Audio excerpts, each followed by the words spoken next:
हाँ दोस्तों, एक बार फिर से आप सभी लोगों का आपके अपने YouTube channel physics with concept पर दिल खोल करके हार्दिक स्वागत और अभिनंदन है।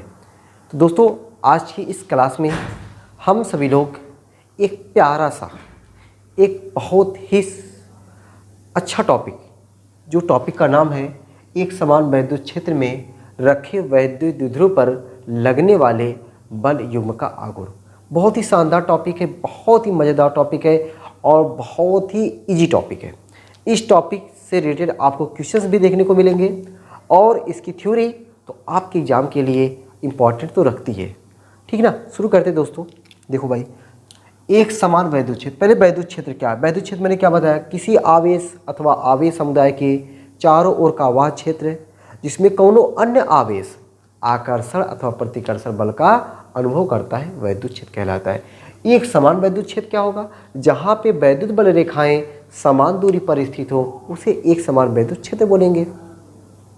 वैद्युत द्विध्रुव ऐसा निकाय जिसमें दो बराबर व विपरीत आवेश एक दूसरे से अल्प दूरी पर स्थित हो, वैद्युत द्विध्रुव कहलाता है। एग्जाम्पल याद है ना? NaCl, HCl, HBr, H2SO4, दो एग्जाम्पल याद होना चाहिए।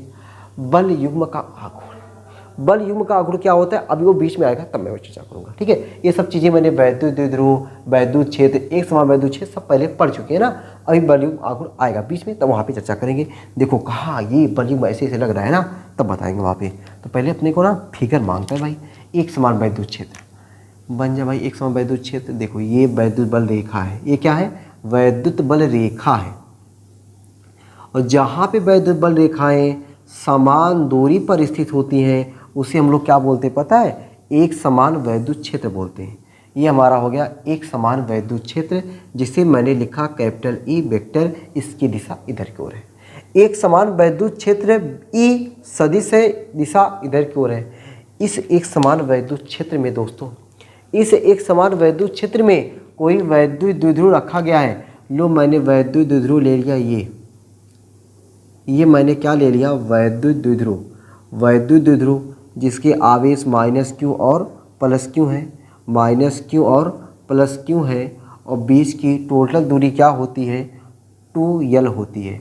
ये वैद्युत द्विध्रुव जो रखा गया है ना, ये जो अपना वैद्युत द्विध्रुव रखा गया है ना, ये वैद्युत क्षेत्र इधर है। वैद्युत क्षेत्र के साथ देखो, वैद्युत क्षेत्र ये हो गया, वैद्युत द्विध्रुव ऐसे रखा गया है, मतलब थीटा कोण पर है। देख लो जरा, देख लो नज़र उठा के, थीटा कोण पर रखा गया। कौन?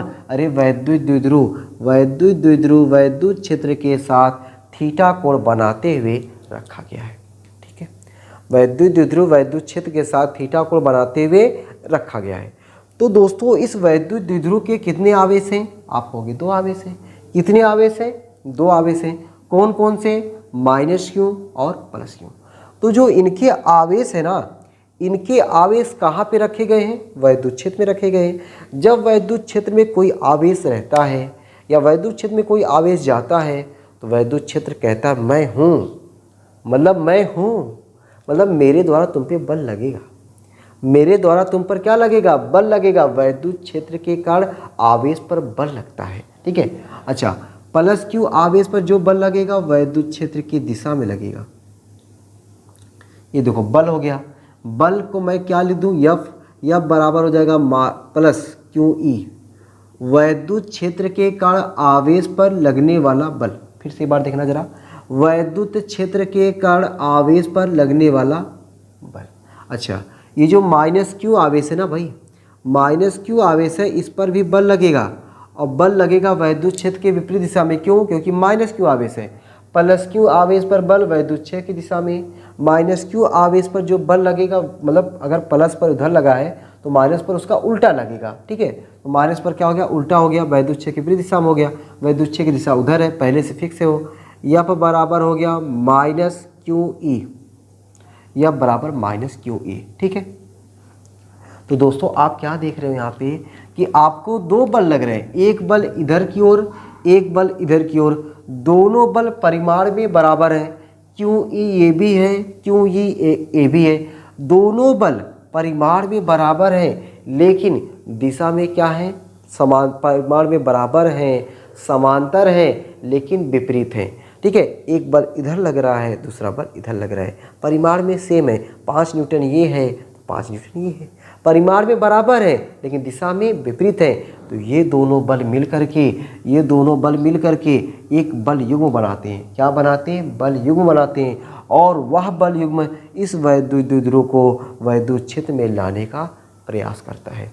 वह बल युग्म इस वैद्युत द्विध्रुव को वैद्युत क्षेत्र में लाने का प्रयास करता है। अब दोस्तों यहाँ पे शब्द लिखना पड़ेगा, मैं थोड़ा बहुत शब्द जरूर लिखूंगा यहाँ पे, ठीक है, क्योंकि यहाँ पे शब्द लिखने को मांगता है तो मैं शब्द लिखूंगा, ठीक है। अब देखो शब्द क्या क्या पहले समझा जाए। शब्द क्या लिखा जाए? माना एक समान वैद्युत क्षेत्र कैपिटल ई जिसमें एक वैद्युत द्विध्रुव वैद्युत क्षेत्र के साथ थीटा कोण बनाते हुए रखा गया है। वैद्युत द्विध्रुव के आवेशों प्लस क्यू व माइनस क्यू पर एक बल F बराबर क्यू ई तथा F बराबर माइनस क्यू ई जो कि परिमाण में बराबर हैं और दिशा में विपरीत है कार्यरत हैं। ये दोनों बल मिल करके एक बल युग्म बनाते हैं जो वैद्युत द्विध्रुव को वैद्युत क्षेत्र में लाने का प्रयास करता है। इतनी बातों को लिखा जाए, लिख लिया जाए ना। चलो भाई लिख लिया जाए। जो मैं लिख रहा हूँ मेरे साथ साथ आप लोग भी शब्द लिखोगे ना। पहले फिगर बनाओगे, सुंदर सा जबरदस्त एकदम फैंटास्टिक फिगर, उसके बाद शब्द। माना एक समान वैद्युत क्षेत्र, माना एक समान वैद्युत क्षेत्र, माना एक समान वैद्युत क्षेत्र कैपिटल ई में कोई वैद्युत द्विध्रुव वैद्युत क्षेत्र के साथ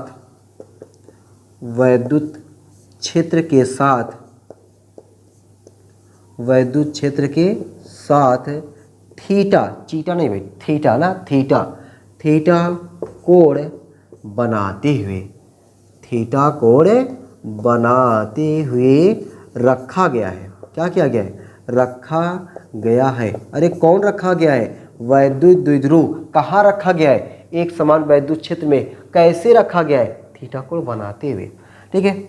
वैद्युत द्विध्रुव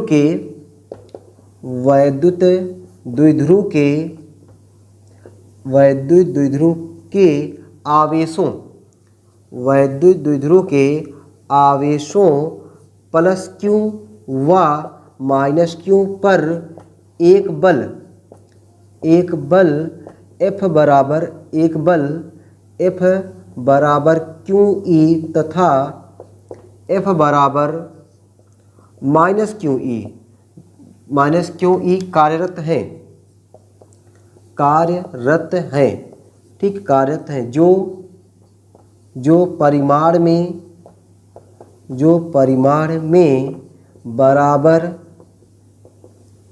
में बराबर समांतर व विपरीत कार्यरत हैं। जो परिमाण में बराबर समांतर व विपरीत हैं, ठीक। ये दोनों बल मिलकर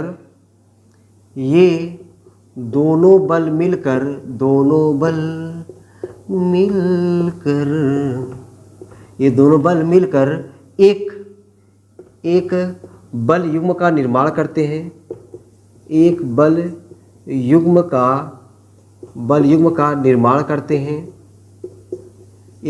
का निर्माण करते हैं। ये दोनों बल मिलकर क्या करेंगे? एक बल युग्म का निर्माण करेंगे। अब ये जो बल युग्म होगा जो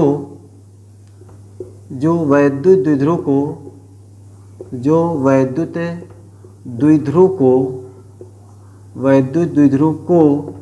वैद्युत क्षेत्र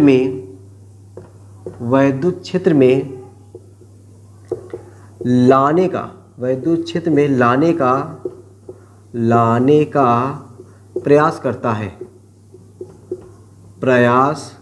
है, ठीक। एक लाइन और लिख दें। यदि वैद्युत द्विध्रुव पर लगने वाला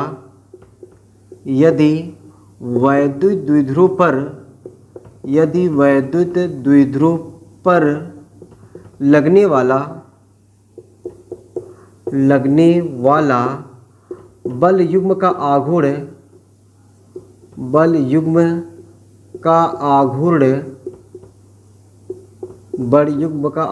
टाउ हो टाउ, ठीक ना, वॉल्यूम के आघूर्ण को किससे लिखते हैं, टाउ से लिखते हैं ना। वॉल्यूम का आघूर्ण टाउ हो तो टाउ का एक फार्मूला होता है, ठीक ना, टाउ का एक फार्मूला होता है। तो टाउ हो तो टाउ बराबर एक बल, दो बल लग रहे हैं ना, दो बल में से कौनो एक बल ले लो, ठीक है, एक बल का परिमाण या एक बल, ठीक है, गुणे दोनों बलों की, ये फार्मूला होता है भैया, एक बल गुणे दोनों बलों की क्रिया रेखाओं से, दोनों बलों की क्रिया रेखाओं से लंबवत दूरी, क्रिया रेखाओं से लंबवत दूरी, एक बल गुणे दोनों बलों की क्रिया रेखाओं से लंबवत दूरी। अब समझो भाई जरा, फिर जिंदा चीज़ें मैं लिखवाया हूँ ना, एक बात समझाता हूँ आपको। ये सब देखो रट्टा मारने की जरूरत नहीं भैया, शब्द यहाँ पे सब कुछ फिगर में था, वही को मैंने शब्दों में बना के लिखा हुआ है। माना एक समान वैद्युत क्षेत्र कैपिटल ई में कोई वैद्युत द्विध्रुव वैद्युत क्षेत्र के साथ थीटा कोण बनाते हुए रखा गया है।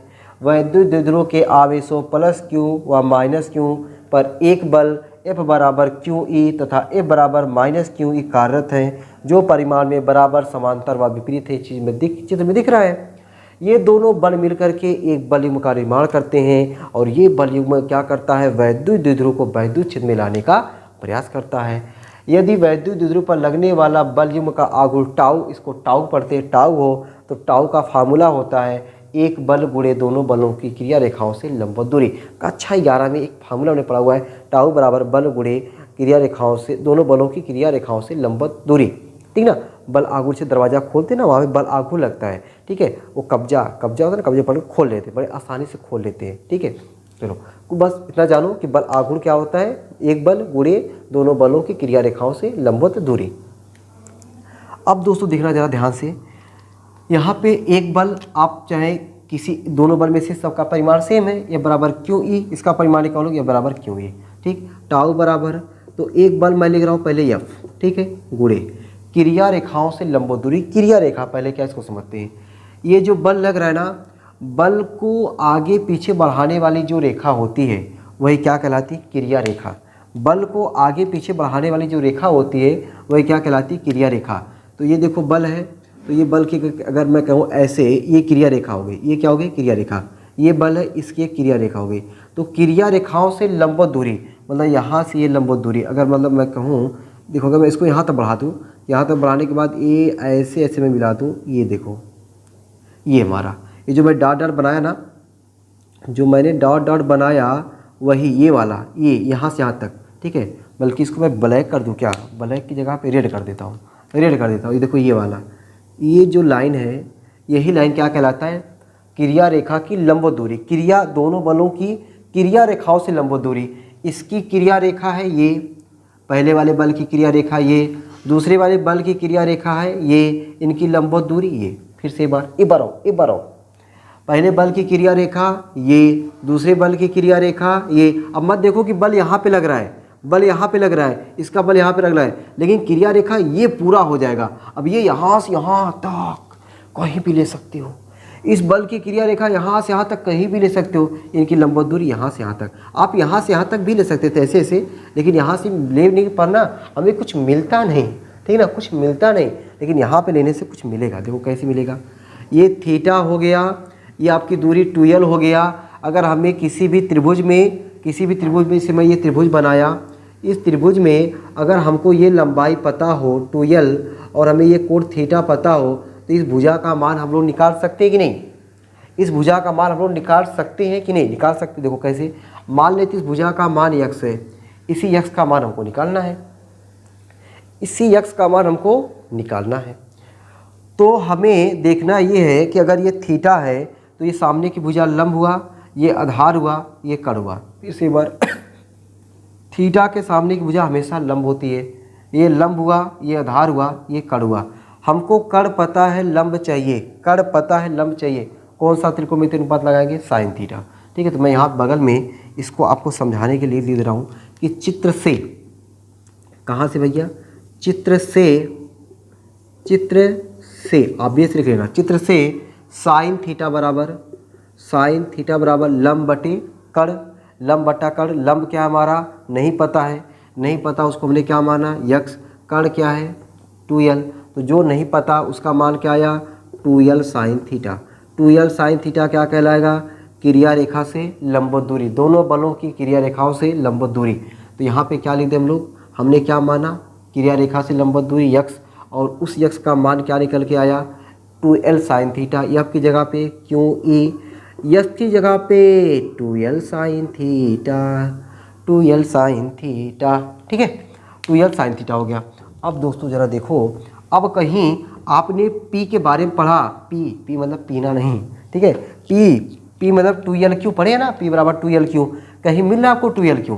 देखो कैसे मिलेगा, टाउ बराबर 2l क्यू, देखो लग रहा है ना, 2l क्यू साथ कर लें, 2l क्यू साथ कर लेते ना, इन लोग का भला हो जाता है, ई साइन थीटा। अरे तो टाउ बराबर क्या हो जाएगा, 2l क्यू जगह पे पी ई साइन थीटा। लो भाई बस हो गया, फार्मूला बन गया, बढ़िया फार्मूला निकल के आया, टाउ बराबर पी ई साइन थीटा, ठीक है, टाउ बराबर पी ई साइन थीटा। इसी को समीकरण नंबर 1 मान लेते हैं। हालांकि बहुत आगे काम नहीं है इसका, लेकिन बस अभी आगे थोड़ा नोट पॉइंट को समझने के लिए इसका काम है। अच्छा, इसी को अगर मुझे सदिश रूप में लिखना होता भाई, अगर इसी को मैं सदिश रूप में लिखता, सदिश रूप में देखो ये सदिश रूप में ना 1 नंबर के लिए इंपॉर्टेंट है, सदिश रूप में 1 नंबर के लिए इंपॉर्टेंट है। सदिश रूप में आप जानते हो कि vector A cross vector B, आपने कभी सुना होगा जरूर, कभी न कभी अपनी लाइफ में जरूर सुने होगे भाई, जैसे कभी न कभी प्यार होता है ना, तो कभी कभी आपने ये भी सुना होगा। तो vector A cross vector B क्या होता है, A B sine theta. Vector A cross vector B बराबर क्या होता है, A B sine theta N cap. तो यहाँ पे ए बी साइन थीटा की जगह पे अगर मान चलो एन कैप नहीं है, एन कैप जब लेते हैं परिमाण लेते हैं उसका मान एक ही होता है, ए बी साइन थीटा की जगह पे क्या लिख सकते हो, vector A cross vector B. तो भैया मेरे बताओ, पी ई साइन थीटा जगह पे आप vector P cross vector E नहीं लिख सकते, एकदम लिख सकते हैं। तो सदिश रूप में वेक्टर टाउ बराबर vector P cross vector E. तो ये 1 नंबर के लिए ना, 1 नंबर के लिए याद होना चाहिए। अब आपको 1 नंबर, आप कहोगे रे सर इतना आसान है, इतना आसान आपको यहाँ से याद रखोगे तब ये चीज़ याद रहेगा, ठीक है, नहीं तो कैसे मिलता है पता है, वेक्टर टाउ बराबर vector E cross vector P, vector tau बराबर vector P dot vector E, उल्टा फुल्टा करके देता है, ठीक है। तो जब आपको सीधा ये वाला याद रहेगा तो आप डायरेक्ट इसको ऐसा बना लोगे। चलो भाई, तो ये रहा इसकी थ्योरी। अब इस पर जो नोट पॉइंट है ना, अब नोट पॉइंट को भाई मैं कहाँ बता दूँ, इसके लिए मुझे थोड़ा मिटाना पड़ेगा यार, ठीक है, चलो कोई बात नहीं, मिटाना पड़ेगा तो मिटाएंगे, कोई बात नहीं। मैं पहले साइड हो गया हूँ, आप लोग चीज़ों को, वीडियो को रोक करके ना एकदम बढ़िया तरीके से अपने कापी में सुंदर सुंदर राइटिंग उतार लो, ठीक है, बढ़िया तरीके से, ताकि कोई दिक्कत परेशानी ना हो, ठीक ना। और देखो मैंने यक्स समझ गया हो ना, यक्स माना गया है ना, यक्स माना गया है, ठीक है, यक्स क्या हुआ, लंबवत दूरी, लंबवत दूरी, ये लंबवत दूरी यक्स माना गया, यक्स ये मैंने लिख दूँ यहाँ पे माना गया ये, ठीक है, यक्स कुछ है नहीं, माना गया है, ठीक। चलो भाई मैं अब नोट पॉइंट को यहाँ पे लिखवाता हूँ, इसको उठा दें, मिटाते भाई, ठीक है, इतना बढ़िया लिखा हूँ फिर भी मिटा रहा हूँ, मिटाना मजबूरी है ना, क्योंकि जो लिखूँगा वो भी और अच्छा लिखूँगा। चलो अब देखो भाई ज़रा, बड़े प्यार से देखना, बड़े ध्यान से देखना, ठीक है, बड़े प्यार से देखना, बड़े ध्यान से देखना, मज़ा आएगा। अब देखो नोट पॉइंट लिखते भाई, नोट पॉइंट 1, नोट पॉइंट 1 देखो क्या है, बढ़िया समझो।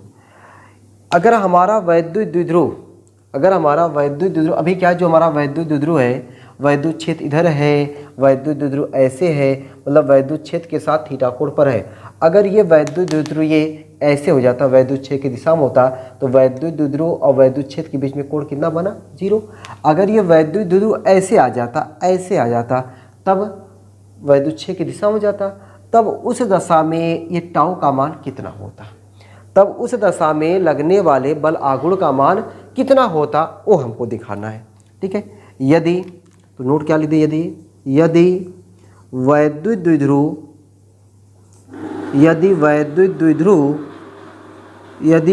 द्विध्रुव क्या हो, वैद्युत क्षेत्र की दिशा में हो, यदि वैद्युत द्विध्रुव वैद्युत क्षेत्र की दिशा में हो। अब क्षेत्र मतलब खेत नहीं होता है ना, क्षेत्र की दिशा में हो, यदि वैद्युत द्विध्रुव वैद्युत क्षेत्र की दिशा में हो, जब वैद्युत क्षेत्र की दिशा में रहेगा तब जो थीटा है, तब ये थीटा कितना हो जाएगा, मैंने क्या बताया, लड्डू हो जाएगा, ठीक है, क्या हो जाएगा, लड्डू हो गया भाई।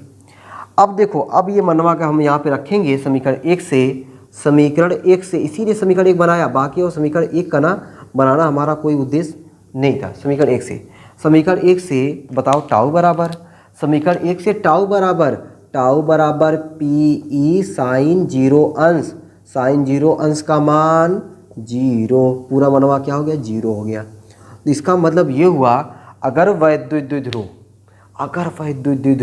वैद्युत क्षय की दिशा में रख दिया जाए, अगर वैद्युत द्विध्रुव को वैद्युत क्षय की दिशा में रख दिया जाएगा तो उस पर कौनों बल आघूर्ण काम करने वाला नहीं है, कौनों बल आघूर्ण काम करने वाला नहीं है। ठीक है, चलो एक नोट पॉइंट हुआ।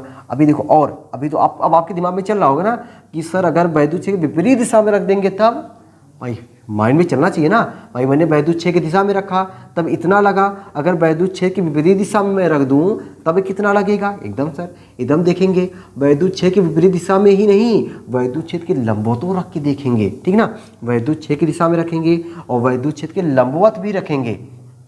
अभी क्या है, वैद्युत क्षेत्र अपना ये मान लो, ठीक है, वैद्युत द्विध्रुव हमने इसके समांतर ला के रखा, अब की बार मैंने विपरीत दिशा में रख दूंगा, फिर एक बार ऐसे लंबवत रख दूंगा, तब 3 केस पढ़ लेंगे कि तीनों केसों में कितना कितना हमें बल आघूर्ण काम कर रहा है, कब ज़्यादा लग रहा है, कब कम लग रहा है, कैसे पता चल रहा है ज़्यादा हो रहा है, कैसे पता चल रहा है कि कम हो रहा है, ठीक ना। चलो, तो दूसरा नोट पॉइंट, नोट 2, ठीक है, दूसरा, यदि वैद्युत द्विध्रुव वैद्युत क्षेत्र के विपरीत दिशा में हो, लिख दे शब्दों में, चलो लिख देता हूँ, यदि वैद्युत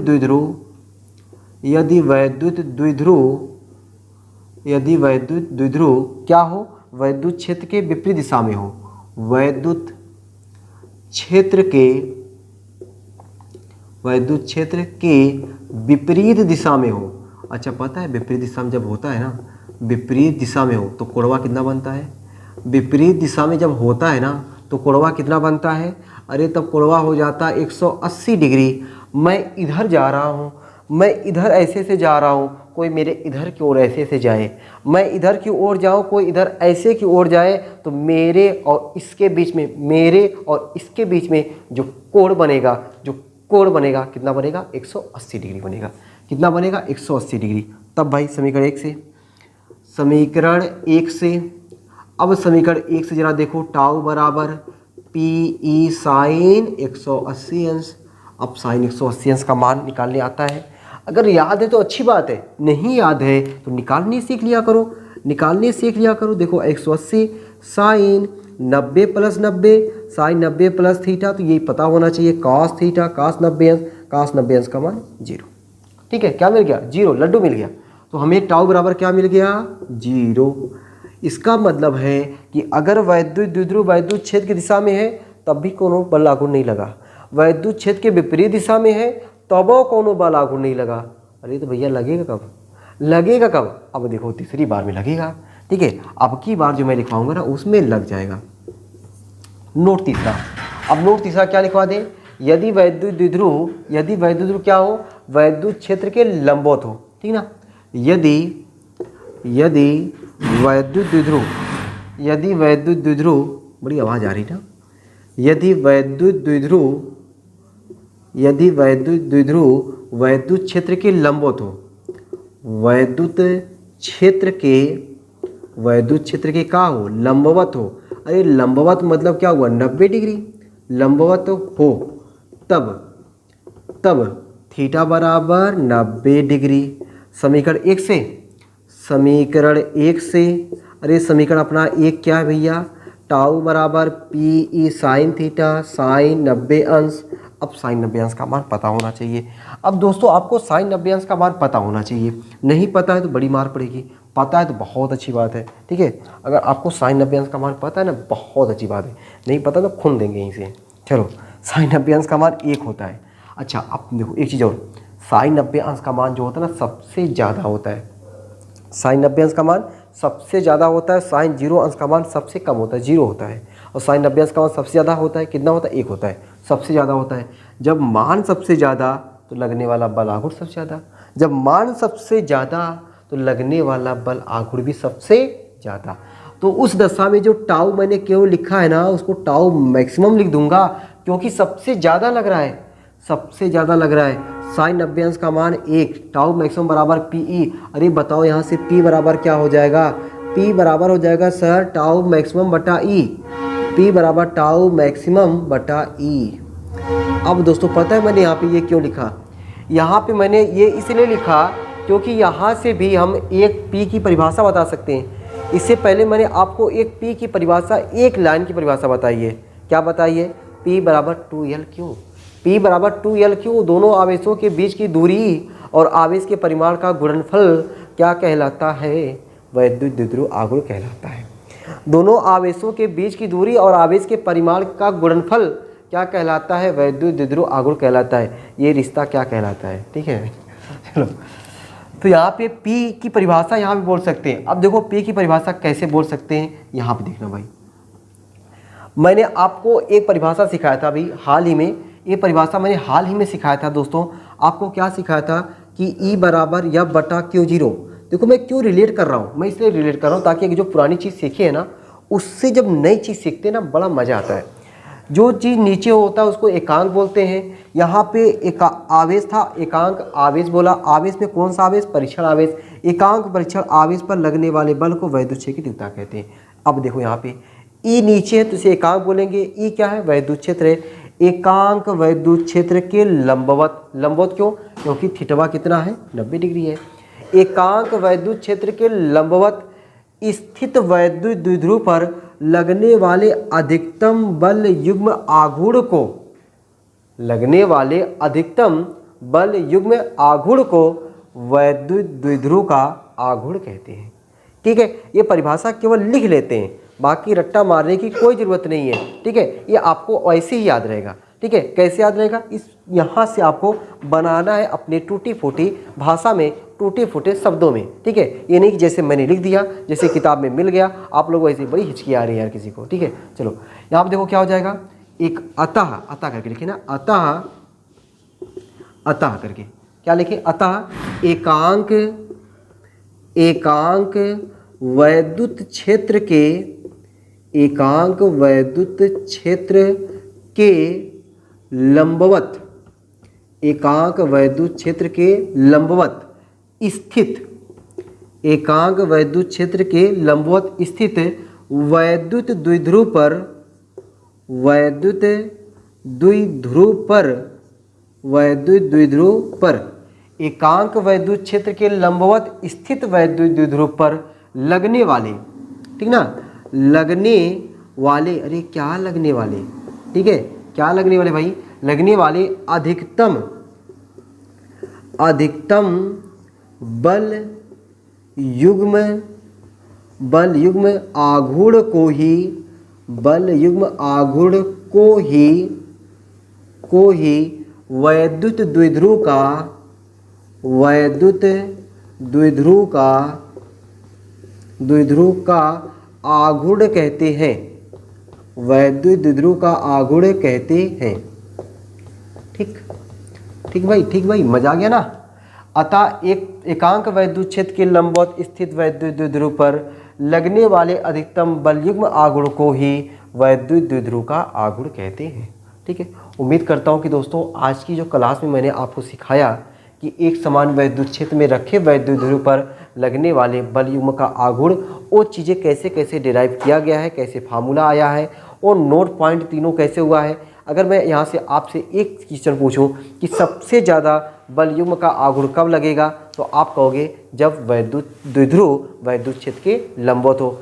जीरो कब होगा, मतलब बल आघूर्ण कब लगेगा ही नहीं, जब वैद्युत द्विध्रुव वैद्युत क्षेत्र की दिशा में हो या वैद्युत क्षेत्र के विपरीत दिशा में हो। मेन मकसद जो वैद्युत द्विध्रुव सॉरी बल युग्म का आघूर्ण, बल युग्म का आघूर्ण टाउ, टाउ का मेन काम क्या है? टाउ का मेन काम है कि वैद्युत द्विध्रुव को वैद्युत क्षेत्र में लाना। तो वैद्युत क्षेत्र में तो पहले से रहते हैं ना, जब 0 अंश रहता है और 180 अंश रहता है, तो कहाँ से लाने का प्रयास करेगा? वो तो वही है पहले से, इसीलिए क्या रहता है वहाँ पे टाउ 0 रहता है। तो आपका ये जो है टॉपिक कुमार मित्तल यानी साइड बुक्स अगर आप फॉलो कर रहे हो तो साइड बुक से आपका चैप्टर 1 की जो थ्योरी है पूरी कंप्लीट होती है। अब दोस्तों अगले वीडियो में हम लोग इस चैप्टर 1 के जितने भी न्यूमेरिकल बन सकते हैं मैक्सिमम से मैक्सिमम न्यूमेरिकल करने का प्रयास करते हैं। और पता है आपको जब न्यूमेरिकल करेंगे ना इतना मज़ा आएगा, इतना मज़ा आएगा, तो आप लोग कहोगे कि हाँ न्यूमेरिकल लगाने में कितना मज़ा आ रहा है। और यकीन मानना अगर आपको न्यूमेरिकल लगाने में मज़ा आ गया, न्यूमेरिकल लगाने में अगर आपको मज़ा आ गया तो आपको फिजिक्स इतनी आसान लगेगी, इतनी आसान लगेगी, तो आप कहोगे वाह फिजिक्स में बड़ी मज़ा आ रही है। ठीक है, बस आपको ये थोड़ा सा माइंड बनाना है कि हमें न्यूमेरिकल मज़ा आएगा, क्योंकि हमने इतना थ्योरी पढ़ रखा हुआ है, हमने थ्योरी को इतने डिटेल से पढ़ा के रखा हुआ है कि आपको न्यूमेरिकल लगाने में एकदम मज़ा आएगा। बस न्यूमेरिकल मैं इतना ज़्यादा बताऊंगा कि जहाँ पे नहीं अच्छा लगेगा धीरे धीरे प्यार होने लगेगा। ठीक है, ना करते करते प्यार कर बैठते हैं ना, तो वही हाल होगा न्यूमेरिकल से। आपको अच्छा नहीं लगेगा, लेकिन धीरे धीरे उसे मज़ा आता जाएगा और आप उससे प्यार कर बैठोगे। ठीक है, तो इसी उम्मीद के साथ कि आज का क्लास आपको मज़ा आया होगा, और अगला क्लास हम लोग न्यूमेरिकल की क्लास में मिलते हैं। आप लोग ऐसे ही हंसते रहिए, मुस्कुराते रहिए, पढ़ाई लिखाई को शानदार ज़बरदस्त तरीके से करते रहिए। चलिए फिर मिलते हैं सबको, बाय बाय।